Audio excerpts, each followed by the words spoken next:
Merci beaucoup pour la question. Pourquoi les gens implorent-ils le sang de Jésus-Christ s'il est vrai que Jésus-Christ a déjà accompli l'acte de justice une fois pour toutes?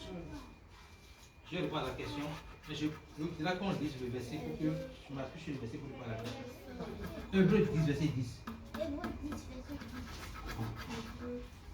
C'est en vertu de cette volonté que nous sommes sanctifiés par l'offrande du corps de Jésus-Christ une fois pour toutes. Une fois pour toutes. Reprends le verset.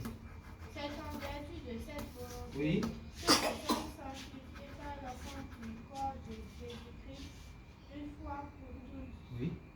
Et tandis que tout sacrificateur Suivez bien, s'il vous fait plaît. chaque jour Oui. le service Oui. et offre souvent les mêmes sacrifices qui ne peuvent jamais ôter le péché.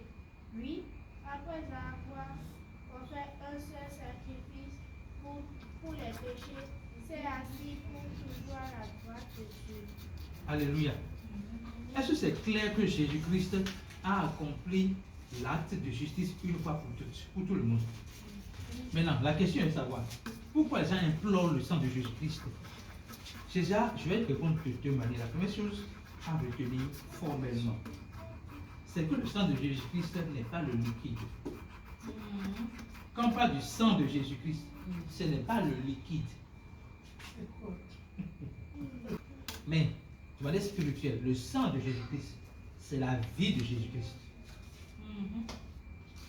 Quand la Bible dit sans effusion de sang, il n'y a pour devant des péchés, c'est une réalité que les gens pratiquent dans l'Ancien Testament. Qu'est-ce qui se passe?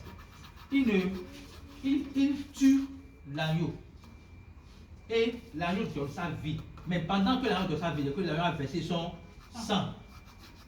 Ok? Mais ce qui est plus précieux, ce n'est pas le sang, c'est la vie. Il a donné. Pourquoi vous comprenez bien? Ce qui est plus précieux, ce n'est pas le sang, c'est la vie qu'il a donnée. Si le sang est plus précieux que la vie, voilà ce qui va se passer. L'agneau vient, il ne sera pas immolé, il ne sera pas égorgé. Ok? Quand on va à l'hôpital, ce qu'on nous fait pour sortir le sang là, on va juste couper, ou bien percer ses veines, et le sang va sortir, et le sang fera ce qu'il veut faire, et l'agneau va continuer à vivre. Or, ce n'est pas le liquide qui vient épurer le péché. C'est la vie de Jésus-Christ qui ôte le péché. Donc le sang de Jésus n'est pas le liquide, c'est la vie de Jésus-Christ. Première chose. Quand vous comprenez donc que ce n'est pas le liquide, ce n'est plus la peine de dire Seigneur Jésus, sang de Jésus, lave-moi. Comme si Jésus, en donnant sa vie, n'a pas encore fini avec le péché.